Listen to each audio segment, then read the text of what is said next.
I'd like to introduce Art Fuller, who's going to talk today about how to water during summer, and boy, that's something we all need right now. He's an experienced master gardener who's given a great many presentations to us, and his information is always timely, research-based, reliable, and always practical. You can take what he says and get right out there in the garden and use it. So go ahead, Art. I'll turn it over to you. Thanks, Alice. Let me share screen.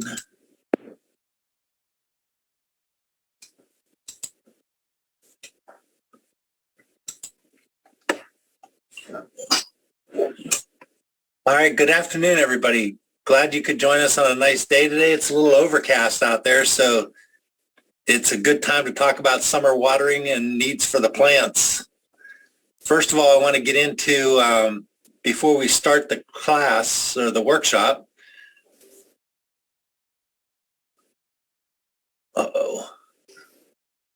there we go.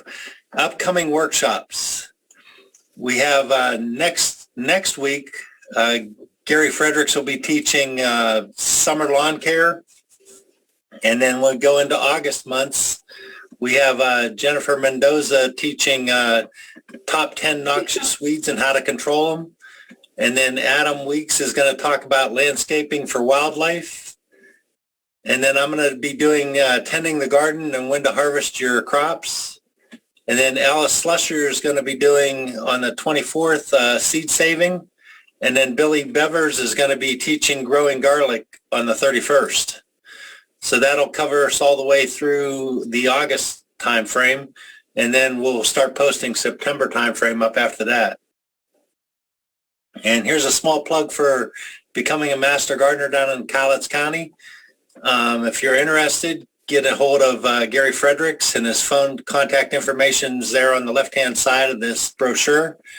And we'd really like to have you if you're interested. It's a great group of people, and there's a lot of knowledge out there that is shared amongst all the volunteers. So let's get into our topic. It's summer watering needs for plants. And then we want to water wisely through the summer. So we want to basically slow the flow. And the topics we're going to cover about plant needs, cover a little bit about the long view rainfall graph, and that's pretty consistent on the western side of Washington. And a little bit about know your soil and how to check for water depth, and some do-it-yourself tests, watering needs, watering tips, watering mistakes, which a lot of people do, and then different types of watering methods. First of all, we'll get into plant needs.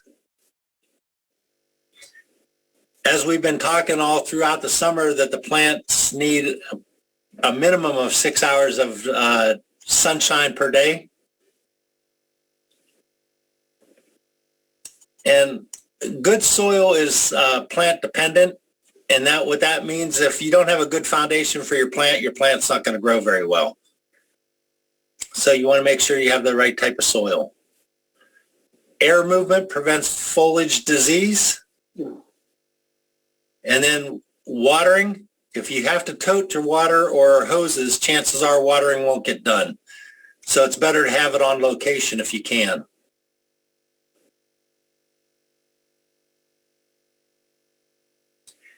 And this graph's been in a lot of my presentations and a few other presentations, but as you can see, as you go through the months, your July through September, or July and August basically, are low rainfall, and even June is pretty low, but it starts to really dwindle off in the June time frame, and then in September it starts to pick up as we get into the winter or fall and winter months.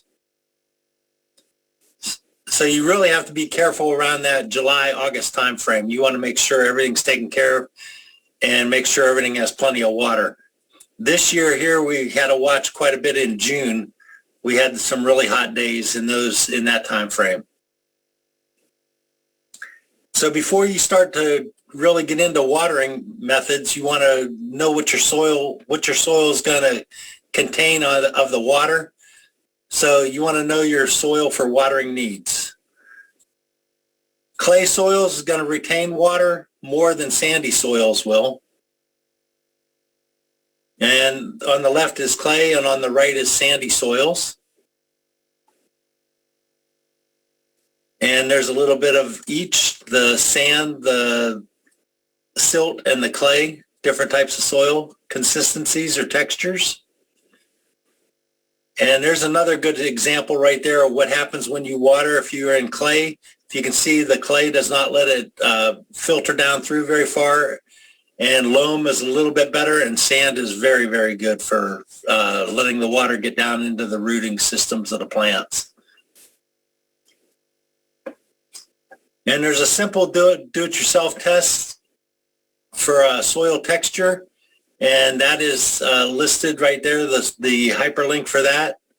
And all that is it's basically a soil in a jar, and you collect soil, you add water, and it should separate into 3 different types of textures: your clay, your loam, and your sand, or your clay, your silt, and your sand, excuse me. How do you check for water depth? Vegetable gardens need approximately 1 inch of water per week. That's pretty important. So you want to make sure that your vegetables are getting plenty of water. For lawn and tree moisture, there's a quick way to do just a do-it-yourself test. And this was shared. Alice found this, and it was kind of interesting. So I did some research on it and found it through Texas A&M. And lawn and tree moisture is just get a 12-inch screwdriver and try to push it down into the ground. And where it stops is where basically your water level is reaching. And for trees and for your lawn, it should be getting down within that range of 6 to 8 inches. If not, the trees and the lawn need watered. To determine when and how much to water is dig into the soil and feel when where the moisture level is.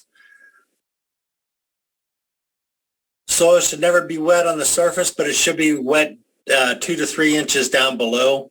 And you want to make sure that water is reaching the roots of the plant. You want to check the soil just after watering and within several hours or the next day to see how fast the water seepage is leaving that area. So we're gonna show you how to do a real quick test in your garden to find out how to see how fast that water is draining. And this is called just a basic percolation test, and a lot of people just shorten it up to a perk test.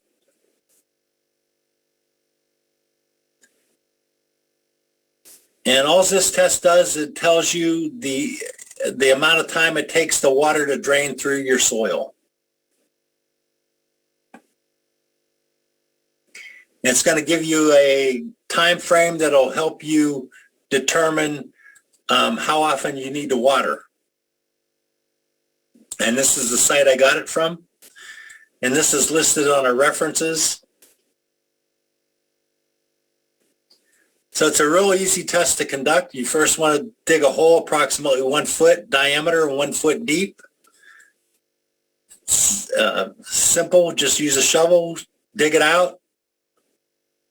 Once you get it dug out, you want to put the soil to the side. Then you want to fill the hole with water and allow it to drain completely.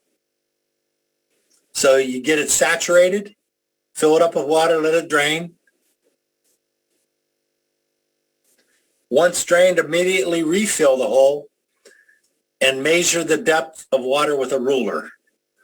So what I used to do is I usually just put a stick right across the top of it. I fill that hole up all the way with water, and then I put the tape measure down to the bottom of the hole.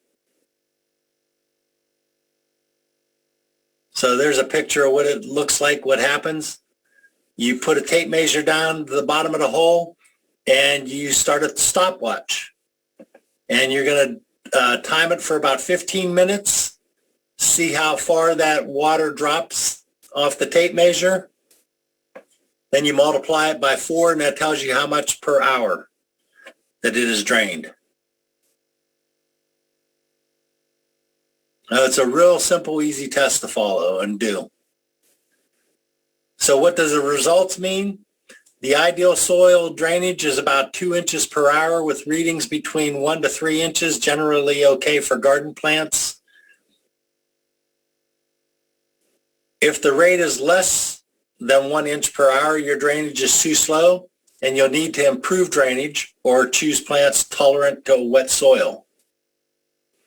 If the drainage is more than 4 inches per hour, it's too fast and you'll need to reduce the drainage or choose plants that tolerate dry conditions and droughty soils. So how do you address the issues if you want to slow it down or speed it up? The easiest way to do it is add organic matter by composting. Incorporate compost and organic matter into the soil. The easiest way. It helps break up your clay and it helps the sandy soils to retain moisture. So it's a win-win situation no matter what type of soil you have. Composting is your best answer. If you don't want to compost, then you have to choose plants that are suited for the soil drainage. So you want to make sure you pick the right plant for the right place. So you have to understand how your soil drains and how, the sun and how much wind it gets before you pick a plant and put it in that place you want to plant it at. Another easy way is to build raised beds for better control. That way you're controlling your soil texture and you're controlling what kind of soil is in there.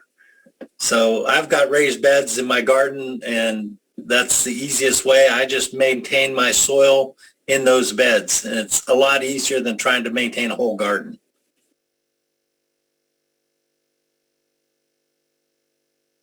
Okay, watering needs for germinating seeds and seedlings need to be kept uniformly moist, but you don't want to wash them away. Water them very gently with a spray every day or two. Developing plants need to be watered deeply.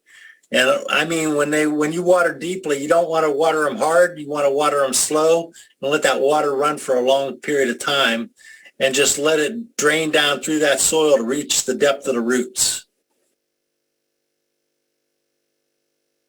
And this diagram here is just basically how a plant grows. You can see from the seed all the way to the rooting system till it starts developing leaves and stuff like that. So that's why I threw that picture in there. And you can see what's happening to the roots and how the roots expand down through the soil.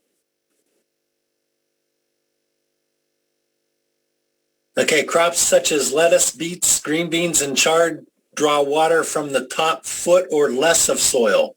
So if you're up into the first 1 foot of soil, that's where the roots of these plants are going to be feeding from. So you really want to soak that rooting zone, but you don't want to over water either. That could cause just as much damage. And the easiest way, if you don't check the soil, the easiest way is just watch the plant. The plant will let you know if it needs water. If you look and you see wilted leaves or a bluish green during the hottest part of the day, then you want to make sure that plant gets water. Corn and tomatoes are a little deeper rooted, so you want to make sure they get it down to a lot more depths of soil. Deep rooted plants just need water less frequently because that water dissipates less when it's down deep.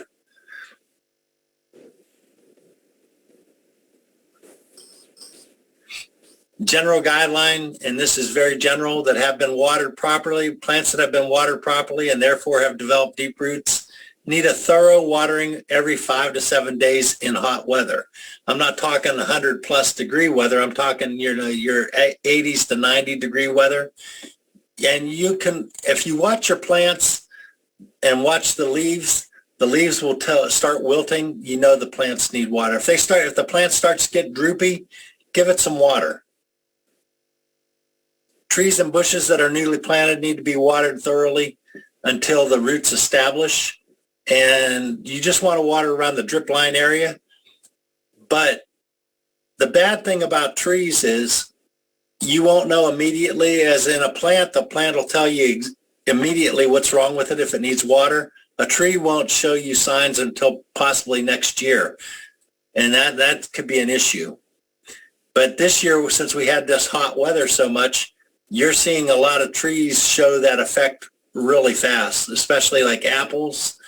I've seen apples that have burn spots on the apples. I've seen the leaves got burnt, and a lot of fruits have shriveled, or like blueberries have shriveled up because they were in the direct sun. So you really have to pay attention to what your plants are doing and watch them. When you do lawns, if the lawn is less, if it just presses down and doesn't spring back up, it needs to be watered. The best way to water lawns is sprinklers. You want to get out there and get it good and wet and let the sprinklers run, and it'll get it down deep and take care of the whole yard.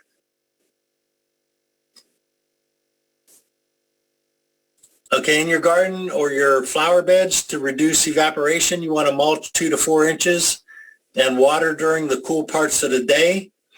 And what I mean by that is you either want to water early morning or right after the sun goes down. But if you water it in the evening time frame, you want to make sure that if you do hit the leaves with water, you want to make sure that that water has time to dry so it doesn't get any kind of diseases.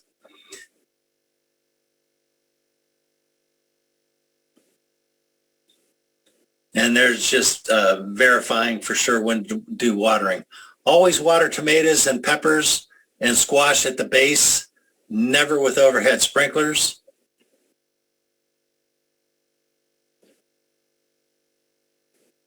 And what we're talking, when you're weeding, you want to make sure you take the weeds away from the plant so the weeds aren't absorbing the water that the vegetables should be getting. And it's always better to water for longer time and less frequently than short time frames. Here's some common watering mistakes. Frequent shallow watering promotes shallow roots. So the roots will come up to the surface and they won't go down deep. So that's why deep watering is better than shallow watering. And when we were talking a little bit earlier about overwatering, this is why you don't want to overwater, is because if you give it too much water, it's going to fill the soil pores up with water, and it could starve the plant of oxygen, suffocating the roots and kill the plant.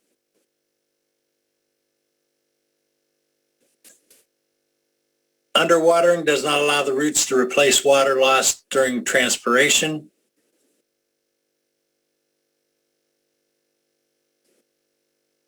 And if you see a plant that has been stressed, it's better to take care of the problem immediately instead of waiting, or else you're just going to compound the issue. So that's what this bullet here is saying. You don't want to postpone after you notice the stress signs of the plant. Make sure you take care of it immediately if you can. Just make sure it's not in the hottest part of the day. Make sure it's either in the morning or in the evening. We're going to get into some different types of watering methods. And as that chart showed earlier, minimum during rainfall is minimum during July and August. The best way to do it is record keeping. Note when it rained last and monitor the garden when water is needed. That'll put you on a schedule that you'll know exactly if it's every 3 days, every 4 days, or every other day, depending on the heat, whether it needs watered. Just keep track of it.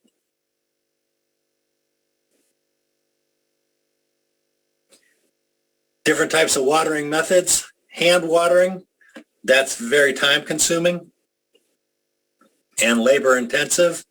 So if you, like I said, if you have to hand water, you're toting water back and forth, chances are it's not going to get done as frequently as you want to. Hand watering is, as you can see, this person here is just watering with a garden hose, not doing it properly. They're soaking everything. So as you can see, it's a waste of water. It's getting the plant leaves, which you don't really want to do. And you're not getting the base. Hopefully you're getting the base wet enough that the plants can absorb.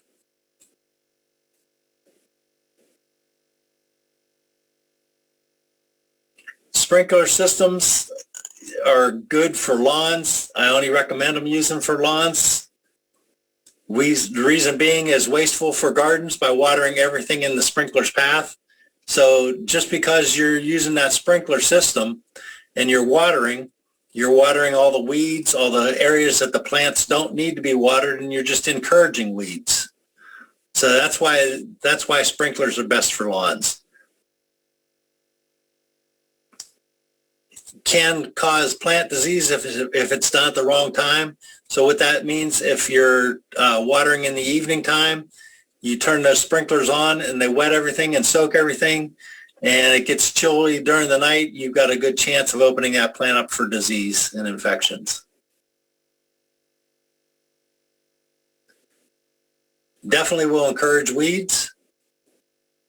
And here's just a picture of somebody's using a sprinkler on their lawn.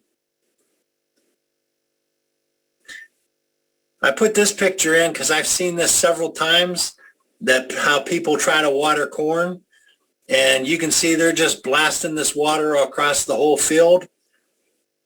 That's not the best way to water corn at all. And it's soaking everything, and chances are, I mean, you're getting a good crop, yes, but you're also encouraging a lot of other problems. And same as that.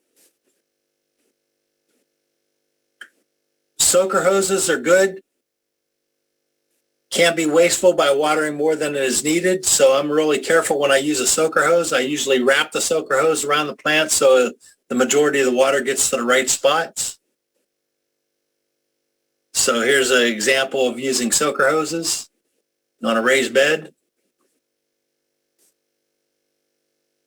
And I use soaker hoses on my corn. This is my raised bed for my corn. And my corn, I got 3 rows of corn, and I run it right down each row right next to the corn stalk. And then what I do after I get the hose set up, I cover that bed with grass clippings. So the whole bed is mulched, and the only thing that's coming through is the stalks.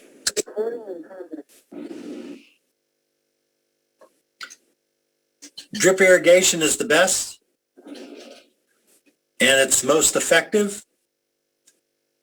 There's all different types of drip irrigation products out there. You can get it at Home Depot. You can get it at Harbor Freight. You can get it on Dig. You can get it at Drip Works. And I mean, if you look online, there is so many different types of drip irrigation. Orbit has it out there. And there's just so many to list.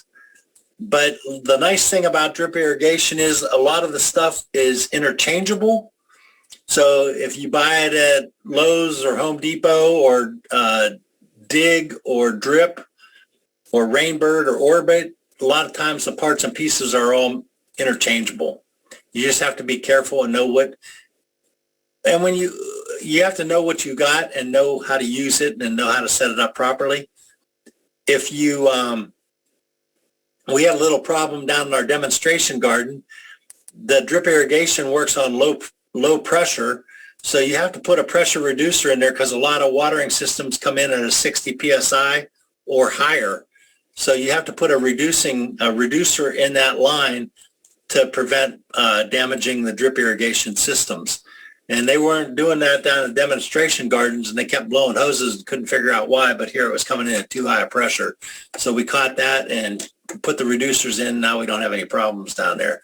But it will definitely blow those low pressure drip irrigation hoses up. And there's where a lot of parts are interchangeable. And here's what some of these parts and pieces look like. The best thing is when you take these things out of the bag and you put them in individual boxes, just mark them so you know what pieces are what, and it'll keep good order, and you'll know what to grab when you need it. If you just throw them into a box, you're going to have to dig. I keep all mine separate.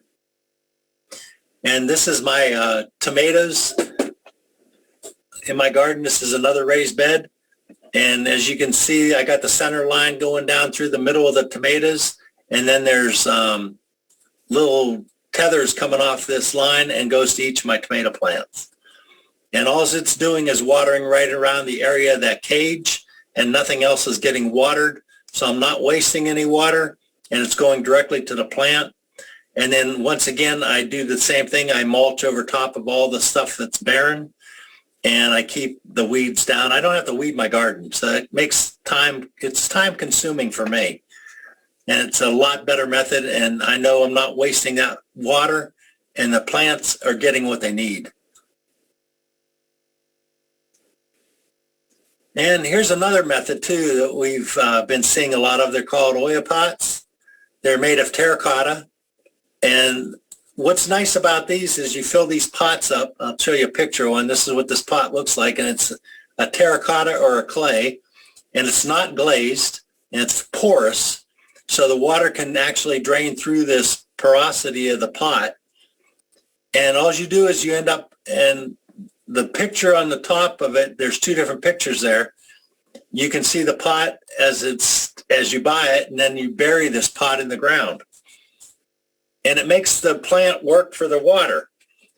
So as the plant needs water, it'll draw it out of these pots, and it'll water the plant roots as needed. There's a lot of benefits to this.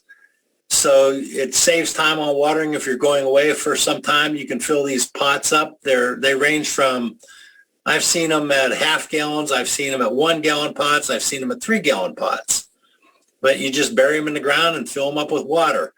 And there's a recommendation on these that you don't see. If you look at the top of that pot, there's a lid. And it's best to paint that lid so you don't get too much evaporation. So that's just a recommendation for the pot, is paint that lid so the water doesn't evaporate out. And gardening with less water. You just bury the pot and fill it up. And these run usually about $20 to $60 depending on the size and where you get them from. You can look for them on Amazon. There's a couple places online that sell them. It's a good idea. It's easy to do. Here's a way to make homemade ones. Just get 2 clay flower pots or terracotta flower pots and glue them together, plug the bottom hole, and you're good to go. You have one right there. That's just a quick way to make one homemade. Just glue the 2 pots together and you've got a Hoya pot. I have Hoya pots in my garden. They work very well. And here's another idea too that I like. Watering stakes. Let me get some more pictures up there. This is what they look like. They're terracotta, unglazed, ceramic, and various other materials. They run about $15 to $25, and you get 6 to 9 plant stakes in a box. And all you do is you put these stakes in the ground, and you put a wine bottle over top, and it drains down through, and it does the same thing as an oil pot, except for the water is not in the ground. It's above, so you got a good chance of evaporation. It evaporates a little quicker than if you bury it, but it's the same principle. The terracotta stake allows the water to seep through, and the plant takes it when needed. If the ground is saturated, the water will not come out of the stake. They can last 3 to 4 days if you use a wine bottle, and sometimes in the hotter days, they drink it a lot quicker. So there's all types of water collection. Water collection can vary in price, $20 to $200. You want to shop around. And there's different types of barrels. This is one that's probably pretty pricey, but it looks nice. These are the homemade ones that I've seen. I've got I got 3 around my property right now. I have one up like this one up here on the top, the green one, and it's a 60-gallon barrel. It fills up off one of my outbuildings, and I still have water in it, but I water about 12 plants with it, and I usually give it about a bucket of water, about a gallon and a half, maybe every 3 to 4 days. So my from the last time it filled up, I probably got one more fill up from it, and I'll be emptied. So the 60 gallons will not last you a whole summer long if you're doing consistent watering, and if we don't have any rain. But my other tote, I have 2 of these totes right here, and they're 330 gallons. And this is my tote right there. It's coming off one of my buildings, and I run this line about 180 feet, and it goes down into my fruit trees in my orchard, and I'll use that all summer long to water my apple trees. And the only apple trees I usually water are the ones that are younger, 5 years or less, unless the other trees really, really need it. And you can watch those by the way the fruit is and the way the leaves are. If they're wilting, they need water. If not, I just let them alone. And here's another different type of method, using water buckets or water rings. The water rings are usually about 15-gallon ring, and they run about $18. And I didn't understand what the jugs were, but I've seen them all over the place. I was kind of curious on it, so I started doing some research on it. And here all they are is use jugs or bottles of water. Let me bring these pictures up. And all they do is poke holes in the bottom of these buckets or jugs, and the water just gravity flows right into where the plant needs it. And you can fill these things up and let them slowly drain into the plant. It gives you a slow, deep watering method. Works great. And it's cheap. But here's the watering rings. It does the same thing. It'll drain down in, and you fill these things up, and it'll water your trees at a slow, deep method. It's a lot easier than standing out there just holding the hose and letting them go.